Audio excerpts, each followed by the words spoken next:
This episode of Nuff Said is brought to you by Tweaked Audio. To get awesome headphones, go to tweakedaudio.com and use the coupon code Southgate to get 30% off, free shipping, and a lifetime warranty. Or you can get there through the link on our website, southgatemediagroup.com. Recording has started. Listen to the happy music play. Happy 2020, everyone! Woohoo! It's a party. Hey, kids, it's Superconnectivity, and I'm your host, Charlie. The Professor Esser says so right on the box. And over there is that blue-eyed bomber from the Burger Pits. What's his name? Phil me and Perich. That's my guy. Welcome back, Phil. Oh, yeah, take a nice deep drink, Phil. It's the 2020. It's consistent. Can't say it's not consistent. It's the our penultimate year, man. I don't know. Cracker fudge. But anyway, that's news. We're not here to talk about sad news and the downfall of Western civilization. No! We're here to talk comic books and fun stuff. And who's going to play She-Hulk? Yes! Controversy! Oh, goodness. So, let's open up with She-Hulk. Because this is actually really controversial. Really? It is controversial because there was a strong contingent. First of all, there were a couple strong contingents, but people wanted a burly lady to play Jennifer Walters. So that they could be both Jennifer Walters and She-Hulk, and not either Ferrigno it or CGI it. Yeah, but, I mean... Not that we know of yet. Jennifer Walters in the comics isn't big and huge. I mean, no, she's not. She's intentionally mousy. Yeah. Although, for what it's worth, the girl Tatiana Maslany, or I'm forgetting her name, but I know her first name's Tatiana. She is. I mean, she's not an insurmountable woman. She's just not 7 feet tall. No, she's not 7 feet tall. Because she did a lot of great action in Orphan Black. She can be a BA. She can play a BA if she has to. So, one thing anyone who's seen Orphan Black knows is this woman, if nothing else, can play multiple personalities. And we don't know that. That may not be in this season. But anyway, and as I was pointing out to people, if we're doing an actual origin, which we probably are, Jennifer features much more prominently in her early stories than She-Hulk. Because when She-Hulk first comes out, she is kind of the savage She-Hulk. Yes. She's not like She-Hulk Smash most of the time, but she is... Yeah, definitely a little more violent. I don't think she got into her witty phase until John Byrne started writing her. Yeah. What do you mean? Someone who has a lot of quips, like Spider-Man or Deadpool. But yeah, it's Tatiana Maslany, Maslany. Yeah, and she is fantastic in Orphan Black. If anyone has seen that show, I highly recommend it. It was really well written, very well produced, and tells a really great, intricate tale of clones. So, clones sort of let to run wild for reasons that we are never, ever really explained. Yeah. Well, maybe they were. Maybe it was done in some of the later seasons. My cable was spotty at the time, so I did miss a few of the later seasons. But I did love the show when the first few seasons that I did watch, and it was a fantastic show. And I'm excited for her to play Jennifer Walters, and I presume She-Hulk as well, because I kind of feel possibly one of the reasons they did have Ruffalo being the Hulk the whole time in Endgame is because they were testing the technology. Mm-hmm. Like, how hard is it going to be if we have Ruffalo in the suit walking around on his stilts? How hard is it going to be to render that Hulk on top of it?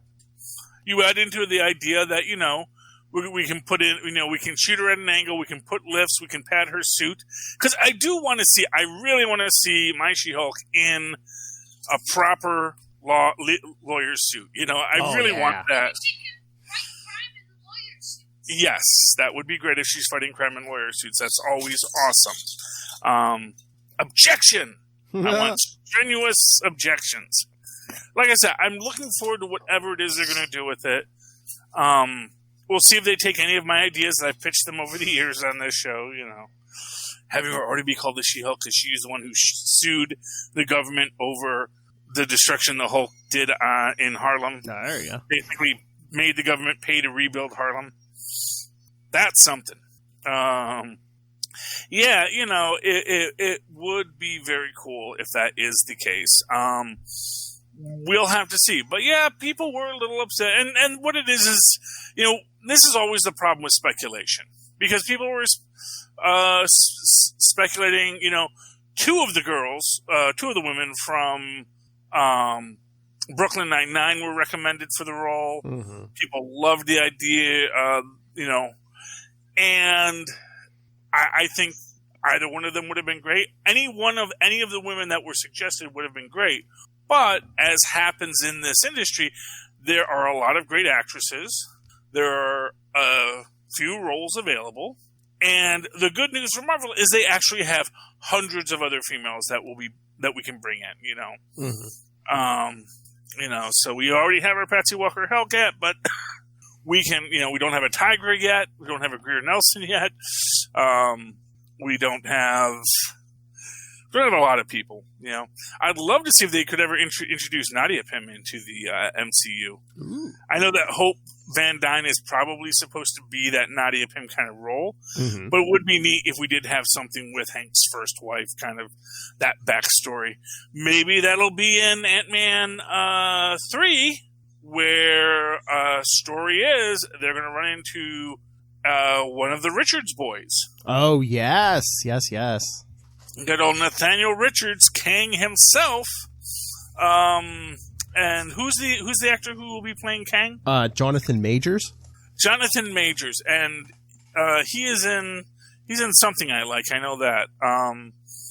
Is he the guy from Lovecraft Country or? Let me pull up this article. Yes, Lovecraft Country. Yes.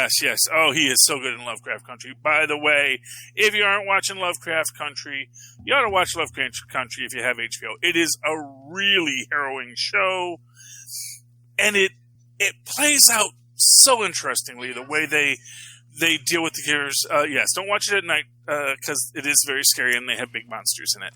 Oh. Yes, yeah. Tristan kind of got scared when we watched the first episode at night because there were gigantic Lovecraftian monsters that were eating people at the end of the first episode, so that's not good. So was that confirmed, or is that just a rumor that he's playing Kang? I know everyone's treating it like it's confirmed, and it seems to be. Yeah, it's not like official. It's not like the She-Hulk. Well, he's confirmed. He's in the movie. They just I don't know if it's his that he's going to be Kang has been officially announced, but he's in it as something. Yeah. Okay. Well, maybe they're going to hide that because who knows? Maybe we don't know he's Kang at first. You know. But the real interesting thing about that is it got a lot of people speculating about the Richards family. Oh, yeah. Because as we know, Kang is tied inexorably to the Richards family. And I believe the Byrne status quo still exists, that technically Kang is from the alternate timeline that Nathaniel Richards went to and, made out with a redhead. I think so, yeah. And then that was actually the line that Kang is from. That it's actually it's from a completely left-handed sideways timeline, which would fit in nicely with the Ant-Man time paradox concept because, that's the thing. Ant-Man invented time travel. I mean, I know Tony Stark takes credit for it, but the reality is that Ant-Man understands that, that this was this idea. And for what it's worth, this is the kind of thing that I know 90% of Ant-Man 3 is going to be Hank Pym saying, I told you I didn't want Stark to have this. and you gave it to Stark. It's like half the world was going, who cares? Stark, this was not technology Stark was supposed to have. Hey, Hank, you were gone. Your wife was gone. Your daughter was gone. Yeah, better that way. I just know that that's going to be a lot of conversations, you know. You know, like, this is not some Iron Man, you know. And this is the potential that Hank Pym always knew about this. Hank Pym was like, yes, I know the quantum realm and all these things, you know. Still got mad they never used those same quantum energies that he was supposed to have gathered. In fact, that might be the first thing he's going to say. Wow, so did you use those quantum energies that I told you to bring back? Think, oh, I forgot to bring them back. Yeah. You left the quantum energy in the quantum zone. Although, you know, they could go a different way than, like, Reed and Doom, which, I mean, it'd be cool to introduce them, but there's another Kang angle they could take. Remember in the original Young Avengers, Iron Lad? Well, yes. He's a little old to be playing Iron Lad, though. That's true. You know, but it has been suggested, in fact, I've seen other people said that he should be Kang, and then they should have this other actor, some young African-American actor, come in to be Iron Lad in the Young Avengers. Does he have a son? He's a teenage Kang who goes back in time to not be Kang. Because yes, he had the silver one. Because that would be a connection with Cassie then, though. Yeah. Well, you know, and for what it's worth, see, that would be interesting. Because, of course, Cassie Lang will also be in Ant-Man 3. Mm-hmm.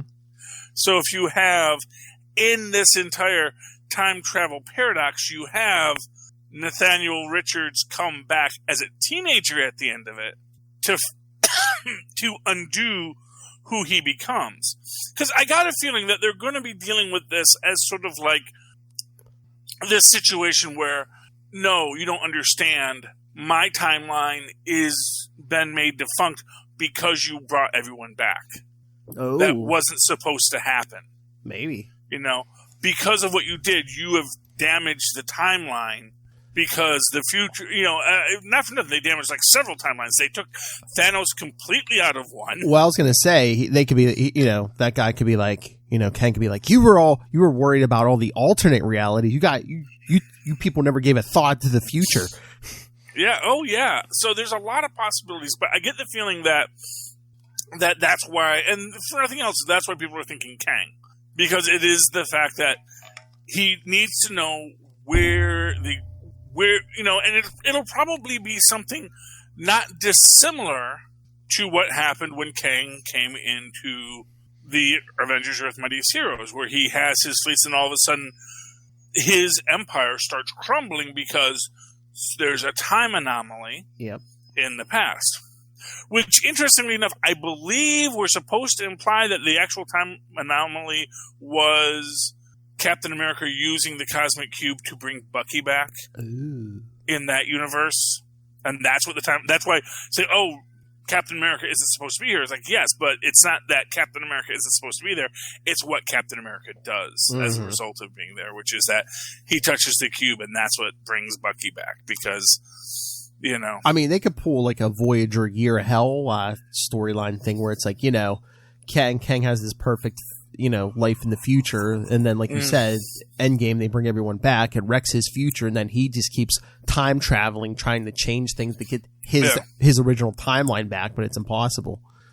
Yeah, because, you know, it's one of these situations where possibly, you know, there's one of these, I can't go to the time that actually screwed everything up because there's too much time disruption in that area, you know. There's too many holes in the space-time fabric there. You guys ripped the timeline horribly here.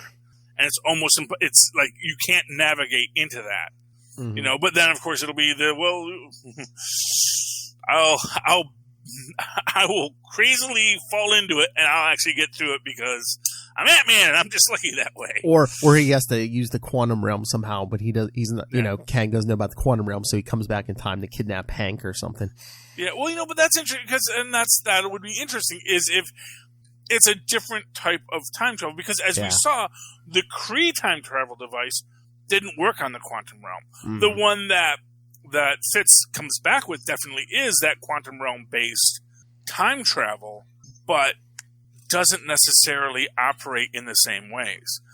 And it will be interesting. Like I said, we're still waiting to see what's going to happen with the Time Variance Authority, because we know, well, we don't know. We assume because we saw Loki in the prison orange with the TVA on his shirt. So we're taking a lot from a little, but that's what comic book nerds do. We take a lot from a little because that's what we got is a little, and we want a lot, and we're not getting a lot because 2020 is just a jerky year. Well, it's just an annoying year. It's a bad year. They were saying, we might not get any of the Marvel series on Disney Plus yet. Maybe this year the only one we might get is Vision, WandaVision. What if it's not Endgame? What if something Wanda does like rips Kang out of time? I mean, anything's possible. We're going to have to see what it is. Mm-hmm. We'll see what it is. I mean, Wanda's obviously messing with the timeline because, as we know, her power. And the idea is that if this is the question about what's going on with Wanda and the possibility that she is in some kind of shield construct, and it's just this idea that something went wrong. Like after Endgame, something went wrong with Wanda. And what that is what's going to be the mystery of the whole thing. And one imagines it might be something with her kids. That she and Vision had kids, but that, something that, she created these kids out of magic. I mean, and maybe it's little just bits of Master Pandemonium. Or maybe it's just her powers are running out of control because of the Infinity Gems. Because, I mean, she was there when Thanos did that original snap. She was there when Tony Stark did that snap. Oh yeah, and for what it's worth, and those, and for along those weird lines that for that period in time there were 2 sets of Infinity Gems in that universe, because even though the gems were destroyed, we know they can't. That we know from the comics they don't stay destroyed. That's not how this works. That's not how any of this works. So if those original gems are floating in the atmosphere, when Tony Stark snapped, he might have released like twice the amount of juice. Exactly. There might have been a whole lot of something going on, and it's going to be interesting where it goes. I am excited for WandaVision, which will probably be our only thing we get this year, because they're saying that they're not moving that back. Although they haven't said they're going to move Black Widow back yet. So they said there's a rumor, but nothing definite. Yeah, it's a rumor, and they've moved Wonder Woman back, but yeah, she's moved back to December now. Yeah, but they're also going to be thinking, they don't want to release it either, and then have people not go to the theater too, though. Yeah, but it's sort of this. Here's what I'm going to say. They were going late November. The difference between late November and December is arguably nothing. Yeah, like if you're going to get it this year, doing it late November, doing it early December, or even late December, I mean, you're just rearranging the deck chairs at that point. I mean, I know. Sometimes they like to release stuff around Christmas because sometimes you get people with time off and stuff. And yeah, I mean, I understand why they would want to release it there, but what I'm saying is, no place they're going to release it right now is going to be any better than any other place they're going to release it now. That right now, there's just nothing they can do. It's the world is what the world is. You can either release it or you cannot release it. But every month that goes by that you don't release it, that's a lot of money you're losing. Because yes, box office is important, but all the ancillaries are also very important. And at a certain point, you're like, you know what? Most of the world has this better control than we do. Mm-hmm. Most of the world is going to movies. Half the country is still going to movies, even though they're killing themselves while they're doing it. Maybe we can release this end of November. Maybe the world's in a better place by then. Well,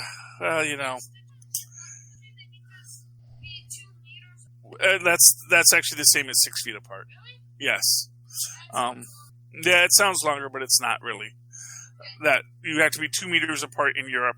You have to be 6 feet apart in the U.S. Oh, but Ray, really those. Ray was telling me, down in Australia, I think they were saying 1.5 because they were saying 1.5 to stay alive, 1.5 meters.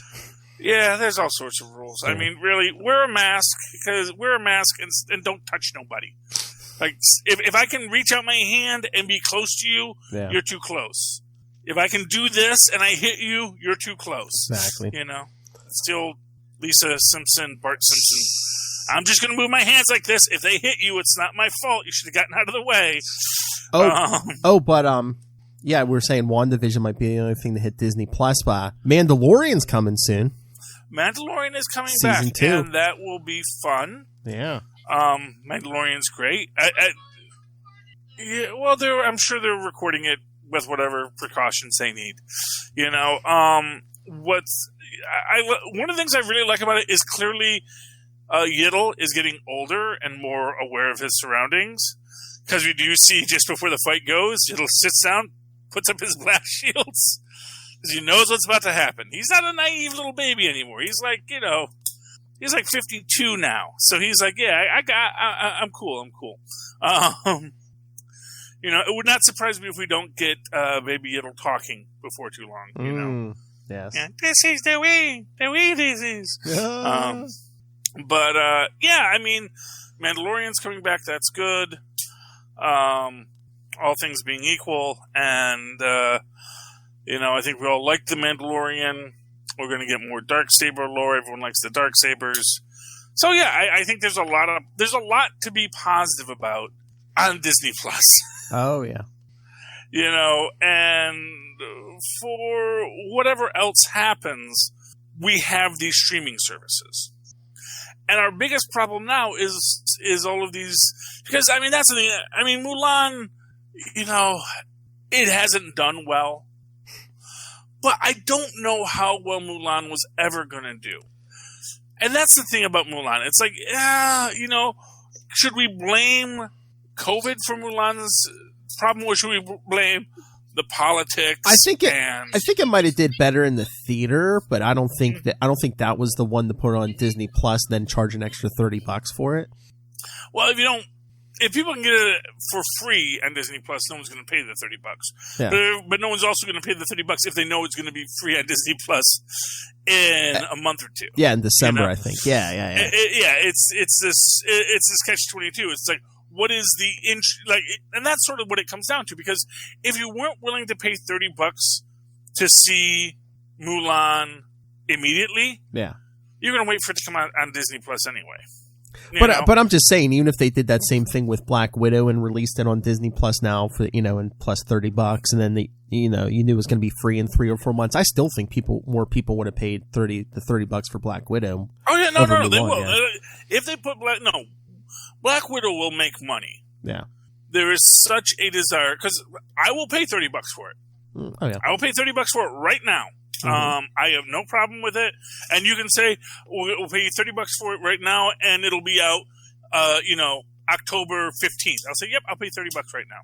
Because I want to see that so bad. I want to see what the story is and what they're going to do. And not for nothing, I want, more than even seeing Black Widow, I want the Marvel Cinematic Universe moving forward again. Yeah. Because I think that is what is more frustrating than anything else about it, is that we know everything is on hold until this. Yeah. It's like, it's like taming of the shrew. I can't get married until the eldest daughter gets married. Yeah.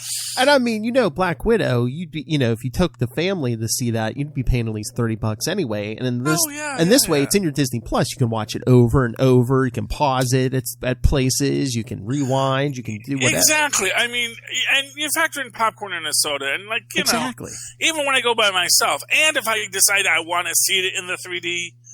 Which granted I don't get to do that on my TV. It's not set up for that. Yeah. But still, it just seems like, it is not. It is something that, they would make their money back if they did. The only reason they're not is probably because Probably because they don't want to be the death. They don't want to be the one. They don't want to be the people who killed movie theaters. Yeah, that's probably the one that, I mean, besides Wonder Woman, that's probably the one the theaters are really want is Black Widow right now. Yeah. But like I said, I honestly think that November or December, it's meaningless to make the distinction. Yeah, really it is. As far as whether or not we're going to be better, if we're not better by November, we're not going to be better by December. No. We could get better like next week if everyone would freaking wear a mask when they go outside. Mm-hmm. That's literally all you have to do. The mask has 80% effectiveness, which is better than a vaccine right now. Which boggles your mind when you think about, oh, wait, you mean if we just did that, we wouldn't even need the vaccine? It's like, yeah, exactly. We wouldn't need the vaccine because this is as effective as a vaccine in preventing the transmission of an aerosolated virus like this. Okay, wait a minute.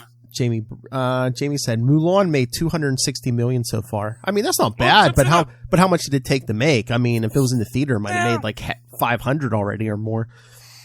Oh, I'm sure it could have made. Well, you see, I don't know that. I don't know because the reviews are not spectacular. Yeah. There's controversy about all kinds of things, and even in China, it got controversial in China. It made all of the worst moves. Well, half the stuff gets controversial in China. Well, no, but it was like all set up. But then they thanked this. They basically, as we say, they thanked the concentration camps. Oh, yeah. And then China was like, oh, let's not hype this movie because they mentioned the concentration camps, and we don't want anyone Googling that. Concentration camps is or re-education camps is just where Uyghur Muslims are being put in China. They're basically being rounded up, and Is it still happening? Yep. China is a very, very bad country, and they do horrible, horrible human rights violations. And this is coming from America. Jeez. So if you have any idea when we're upset about your human rights violations, good Lord. But hey, you want to switch gears? Yeah. Well, we knew it was coming. The DC Universe going strictly to comics, and all the programming is going to HBO Max. Which is great. If you like reading DC Comics, I think that would be great for you.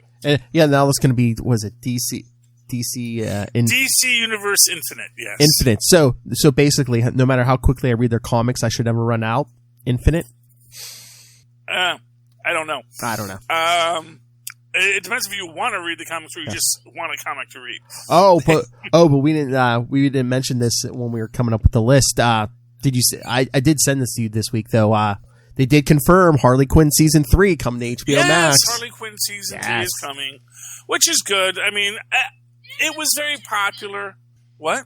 We can watch it whenever you want. We just have to watch it on our phones because, unfortunately, it can't go on the big TV. I told you I found the way around that. I know. I don't like to mess with the things. It's not. I mean, all you have to do is one setting on there, and then you have to download a downloader. Because I was reading this article. It's very weird. I guess. Yeah. Was it Amazon doesn't want you to download the regular HBO app, but I guess you can download the Android app. Which is because they use the Android thing. Yeah. They do use the Android. Yeah, and I know that you can do that with that, because that's how I got Marvel Unlimited on my Kindle. Yeah. You can't get Marvel Unlimited on a Kindle, too, unless you go to the Play Store. Yeah, basically you just have to download it, and you go through that. But yeah. Yeah. It only took me 5 minutes. Yeah, it only took me 5 minutes. Yeah. So I can do it, and I'll figure it out. It's doable. I know. It's just I sent you a link to an article. Yeah, just follow the steps. It walks you through step by step. Yeah, and like I said, I know how to do that because I've done that with Kindles because the kids wanted to play a game that Amazon. I said, well, just don't, because you can download the Play Store app. Yeah. From Google Play onto the Androids or onto the Kindle. So. Yeah, because they said it's nothing illegal or anything. You just have to download an extra app. Yeah. Yeah. So. Yeah, well, maybe we'll do that later. And then me and Tristan can watch Harley Quinn together. Oh, yeah. Yes. And, I just hope they bring back, Damian and Penguin's nephew as the new Penguin. Oh. Those are the things I want. I want Penguin's nephew as the new Penguin, as the heir apparent. Joshua Cobblepot, I believe his name was. I think. And, it's going to be great. Yes. That was a question I had the other day. has Oswald Cobblepot always been the Penguin? I believe Has he always so. been? Yeah, there's been. Yeah, it was something I was like, because you have the guys like there's like more than one guy that was Clayface, more than one guy was Two-Face. The only thing I can think of is like, what was that in the 2000s? Maybe Penguin had a guy working for him who like tried to take his criminal empire from him. Eventually, he betrayed him and tried to take. And he was like, "Oh, I'm the Emperor Penguin, and I'm going to take your place." But. Yeah, besides that, no, I think Oswald's been Penguin since the beginning, yeah.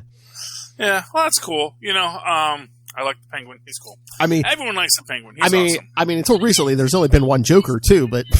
Yeah, well, Well, but was there? I know, retcon. Well, it's even the idea that, technically, I mean, we don't know who the Joker was, so there could have been other origins in there. 4 guys. There's a whole Red Hood gang fell in that day. Wah, wah. Ironically, the guy that was in the Red Hood was the one guy who didn't fall in. That's true. Was the other 3 idiots who fell in. And I did give you other good news this week. Patton Oswalt's going to be writing I think it's just a mini-series, but a MODOK series. He's writing a MODOK series. I wonder, probably it's going to be related to the MODOK cartoon, which is going to be very, very silly and very, very, what I will say, very Curtis Armstrong as Dr. Doom. He's going to be a lot of impotent, I am MODOK! And it's like, okay, And just for no other reason that he's writing it, I just know if I read it, I'm going to hear his voice coming out of MODOK's mouth. Oh, yeah. Well, I mean, it's a nerd boy's dream come true, and that is the truth of it. He's doing well for himself on it. Well, I mean, that is nice that he get a guy who actually got to play in that universe gets to write one of the books. Oh yeah. Well, I mean, actually, who I found out recently wrote comics? Billy Mooney. Yeah, I don't think I've read any, but I thought I heard that a lot. Yeah. Yeah, I was saying he actually wrote a Joe Fixit story. Oh, really? Called Art for Art's Sake in Marvel Premiere. Okay. And I gotta go look that up now.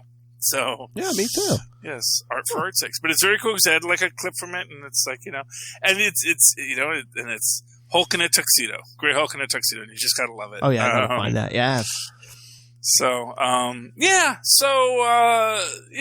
good for Patton, I mean, I hope it's funny. I hope it's good. Or maybe it's very dramatic and he's like, no, I want to tell a real deep MODOK story.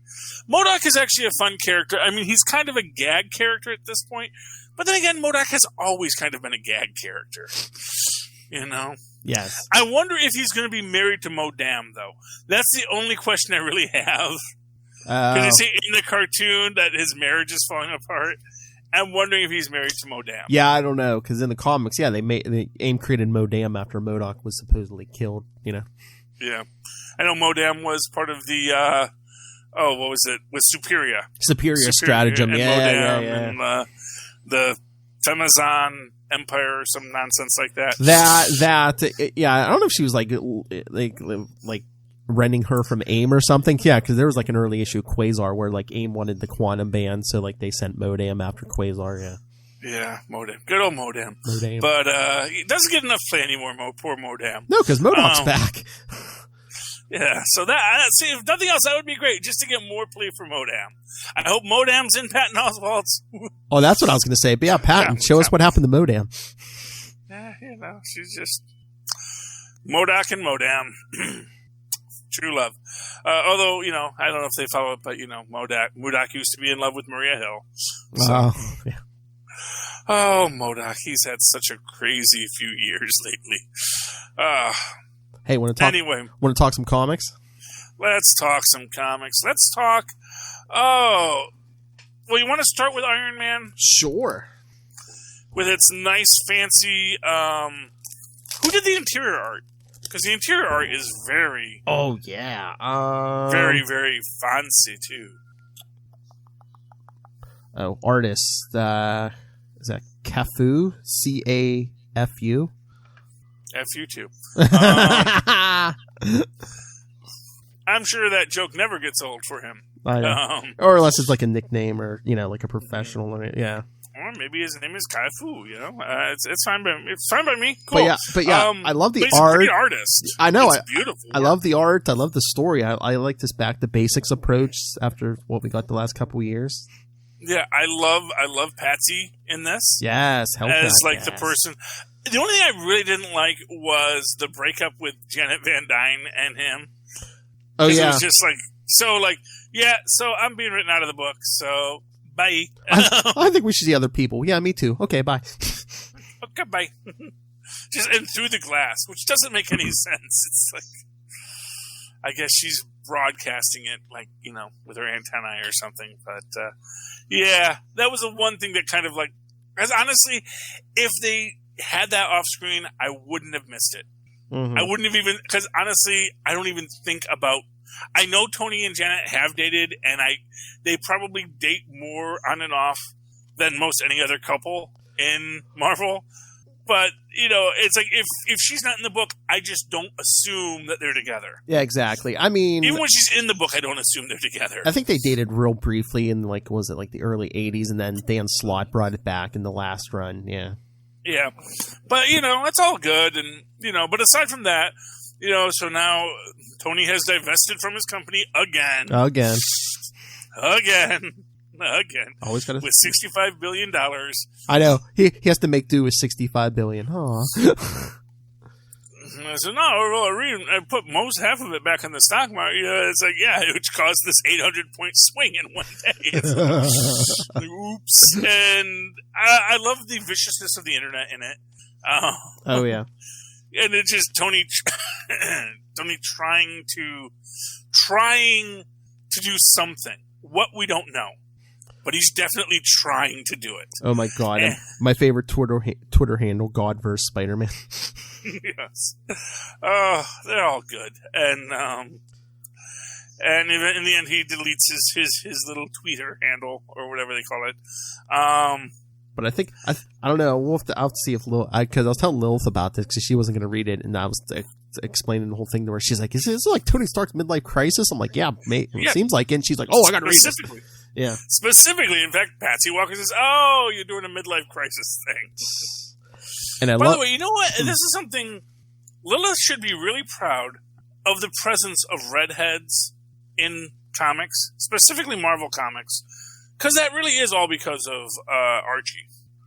Yeah, and I mean, I don't know if they're going with the thing now where Tony Stark has a type, because I mean, between Pepper, I think isn't Bethany Cabe a redhead? Mary Jane was in the book for a while. Now we're getting Patsy Walker.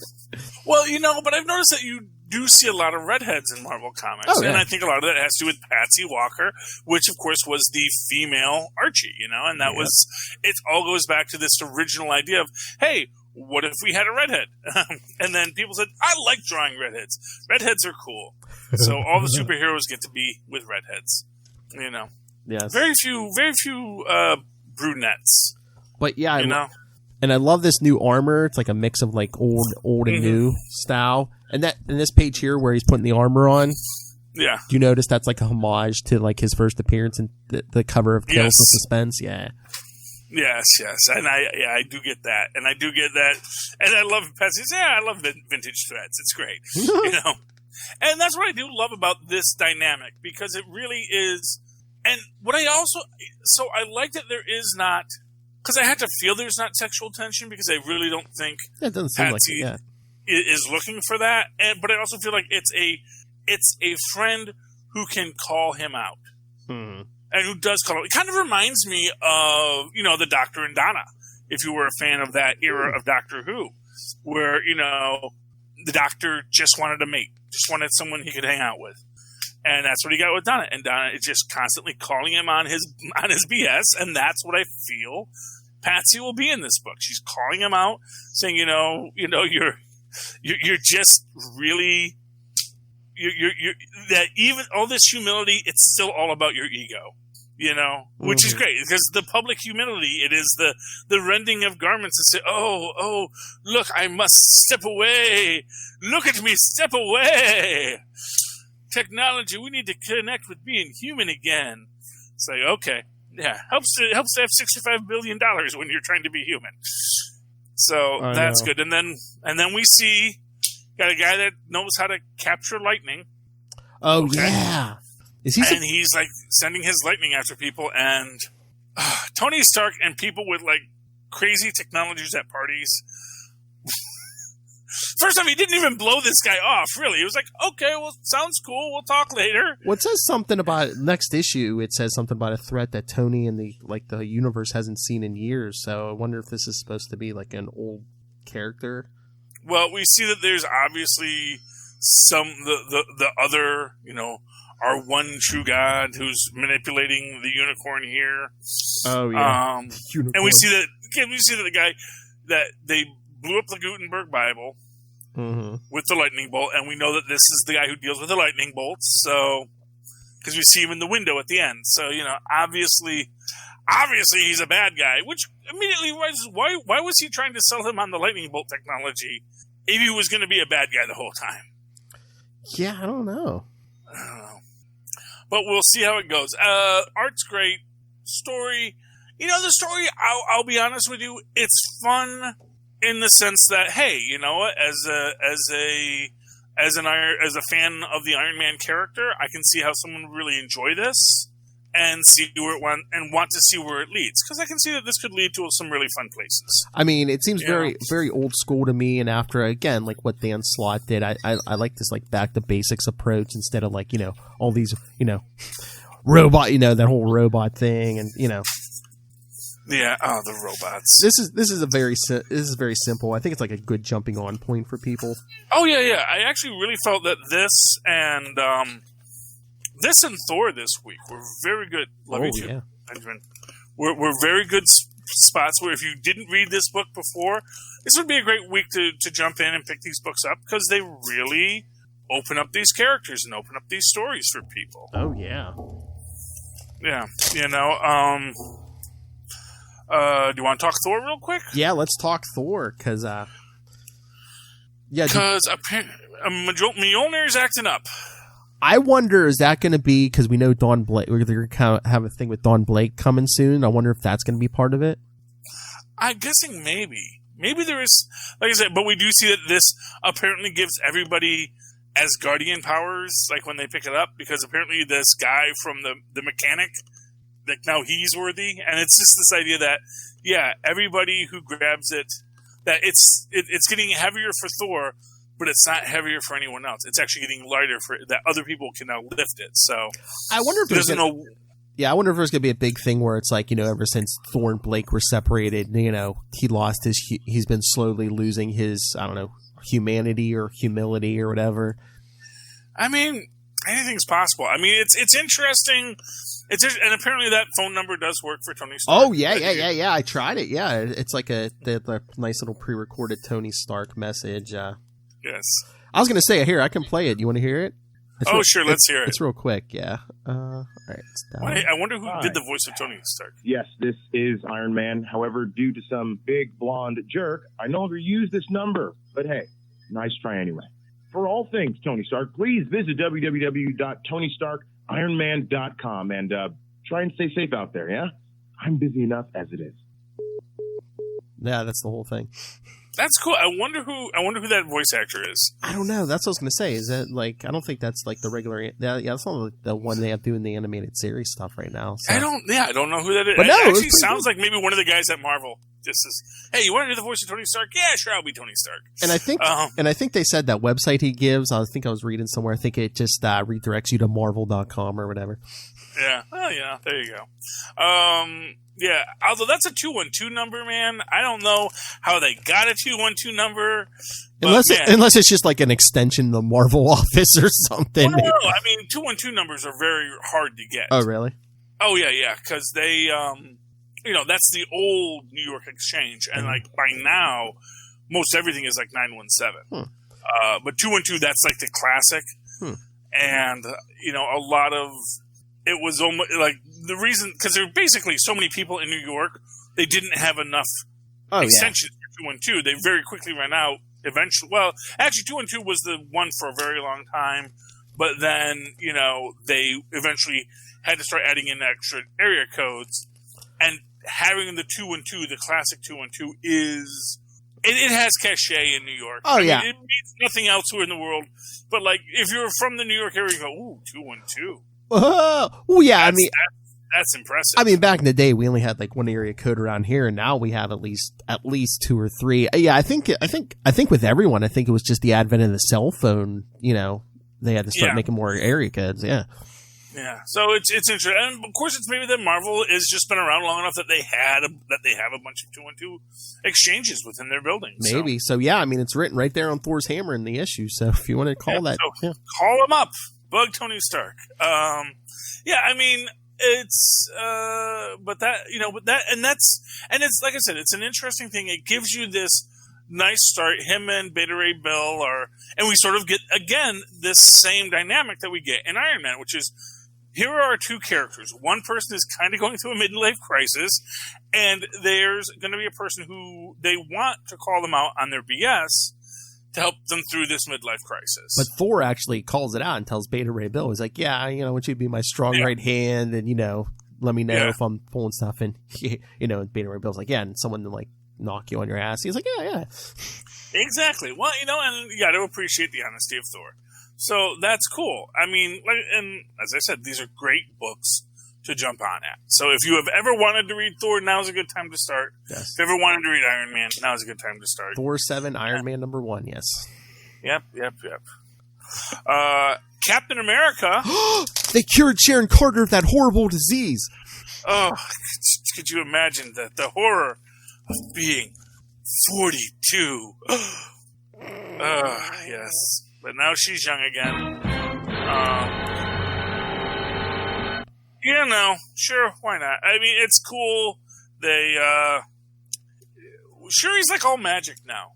Is that like new? I don't know. I think they were doing that in the Black Panther too. Like, I know if not before. I think Ta-Nehisi was doing that in his first Black Panther.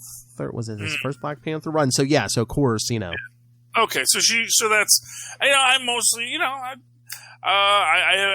it's always hard to keep up. And Shuri has gone through a lot of different workings because she didn't used to be so much younger than T'Challa until the movies. Yeah. But, so when I was reading her last, they were kind of writing her like in the movie, but now she seems a lot more mature, so that's good. We get a nice scene here because we get, Sharon sort of fighting with her old hologram self. Yes. Young Sharon. She knocks it around her butt. And, it's very cool just in general, everything that Sharon goes through this. She's got her Iron Patriot rescue armor on, which she talked Tony into putting some lethality in it because they were going up against Selene, who is really bad. And they actually do turn Selene over to the mutants, which I just think is crazy dangerous. But I don't know if that's going to be a good idea or a bad idea. But they're going to do it. But they use like what's left of the Bloodstone or whatever that was, and the people that I guess Selene turned into zombie monsters, and they use their sacrifice to make Sharon young again, which we predicted. And again, too, why else they did that? Because Sharon Carter is going to be in Falcon and Winter Soldier too. So yes, that's true too. Now the real question is, what are they going to do with Peggy? Because we still don't have an explanation of Peggy yet. Now my money's still that's Captain Peggy from the Exile series, because we did see that Rebecca Barnes came back. I mean, she was in the Future Foundation books.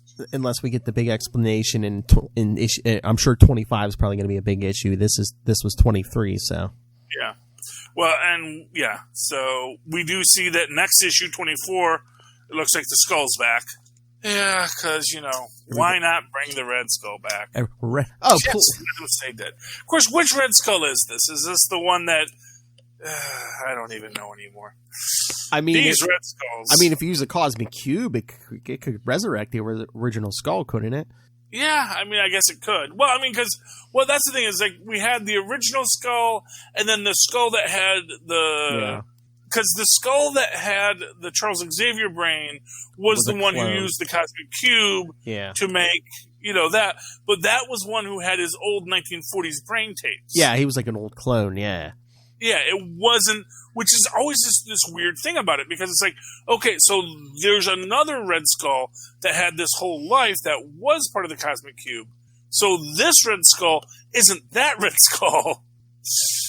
But which Red Skull will it be? They're gonna pull a Tony Stark Heroes Reborn thing, because like when Tony Stark came back from Heroes Reborn, remember he went in as Teen Iron Man, and when they came back, I think there was like a 2-page explanation in the back of the Avengers Annual. They're like, oh yeah, Franklin just took every Tony Stark and slammed them together and made one Tony Stark. So I wonder if they're gonna do that here, just to have a Cosmic Cube take every skull that's ever been and smash them into one.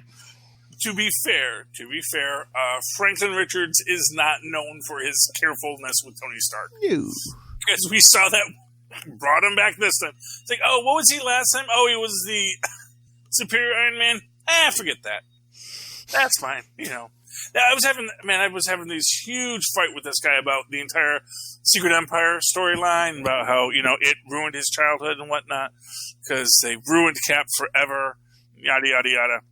I said, eventually I just said, well, that wasn't even the real Cap, because the real Cap died at the end of, when the incursions happened. That Cap's dead. The original 1940s Cap is gone. This world doesn't even have a past. This is all whatever it is that Franklin created in the last 5 minutes. So, it is what it is. But, Immortal Hulk? Immortal Hulk. Yeah, let's go to Immortal Hulk.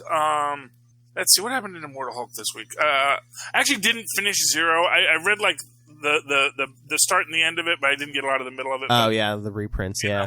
But, yeah, we got that, the leader took over Brian. I know that took over Brian at the end of that, and then that's like, and this is who he was when he first met, and that's why he said, who else would I be?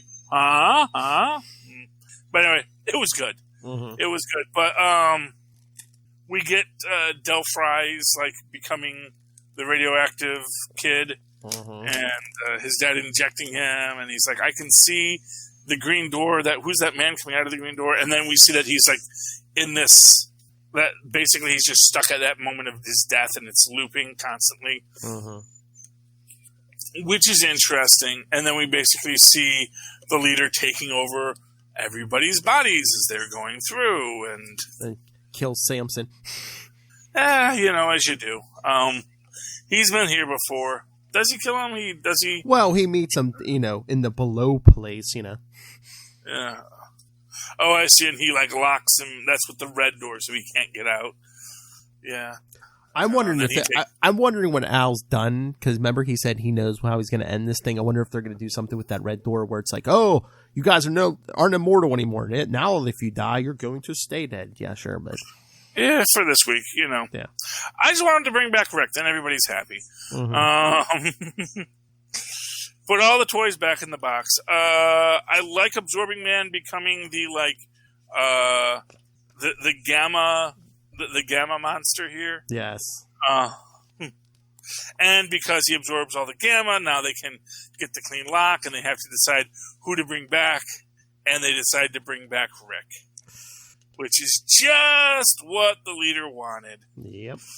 Oh, according to plan. And then, of course, as he does that, then Puck shoots the Hulk. By the way, again, such amazing artwork in this issue. Oh, yeah. Yeah. Who's the artist in this? Joe Bennett. Bennett, yeah. Bennett is just... And the colors, man. The colors are so amazing. But then we get... Yeah, here we got...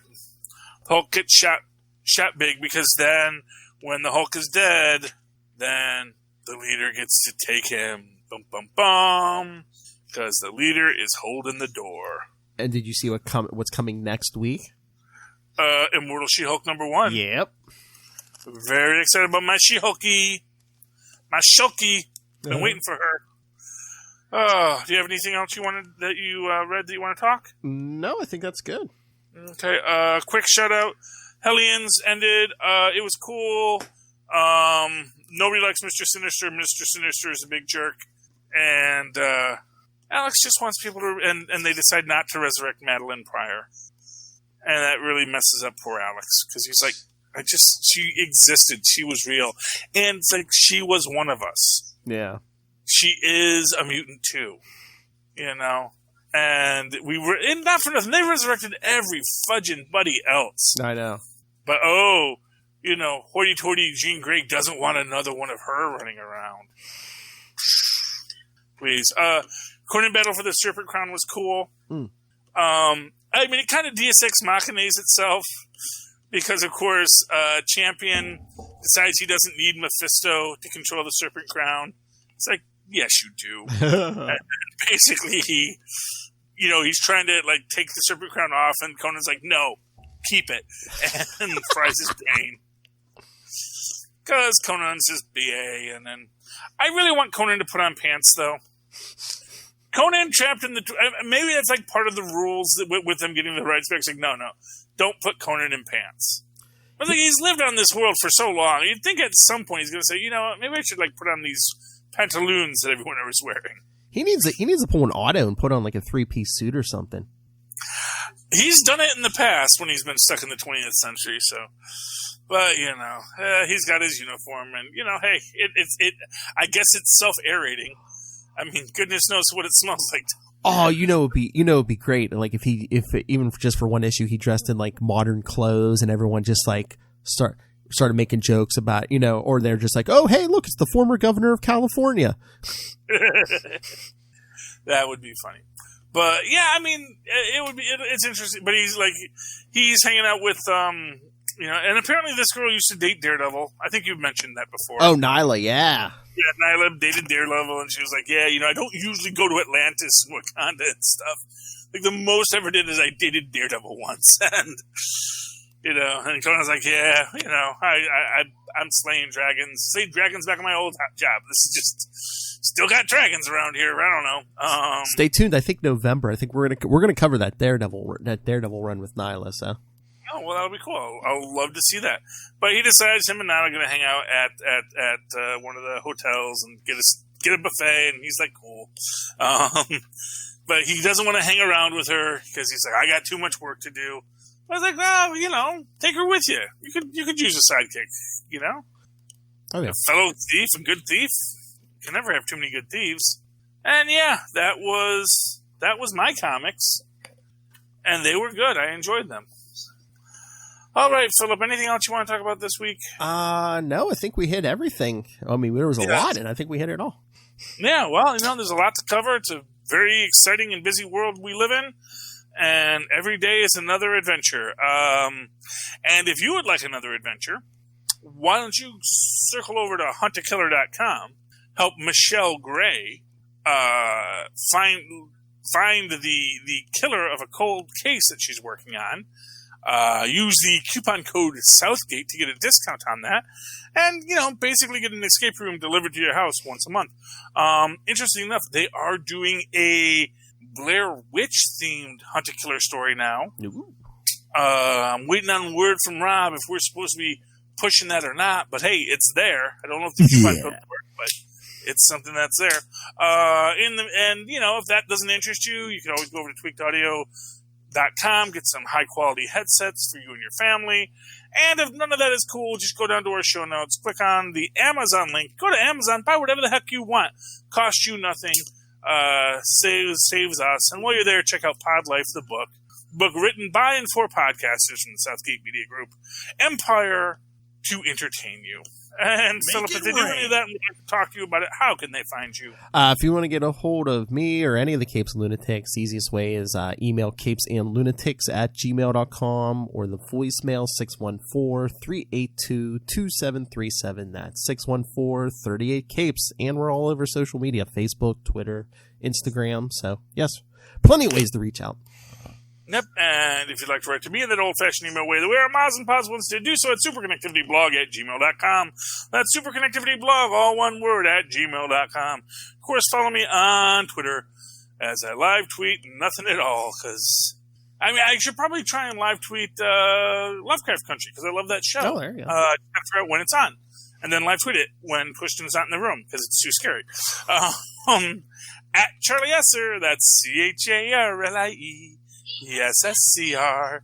Look for the 2 E's in the middle. For what? For quality. Bing! Thank you, Maz. And thank you, Tristan, for doing the background vocals as well. All right, ladies and gentlemen, you have had another wonderful hour of your time taken away from you by myself and Phil as we connect things superbly. Please come again next week and super connect with us again. Good night. Good night. Yeah, tell Maz Tristan is his backup singer. Yes. Oh, I got so much work to do still today. It's okay, buddy. You're great. Yeah, I gotta get this whole house ready for the kitchen work to be done this week. I make plans and they gang a knot. Welcome to 2020.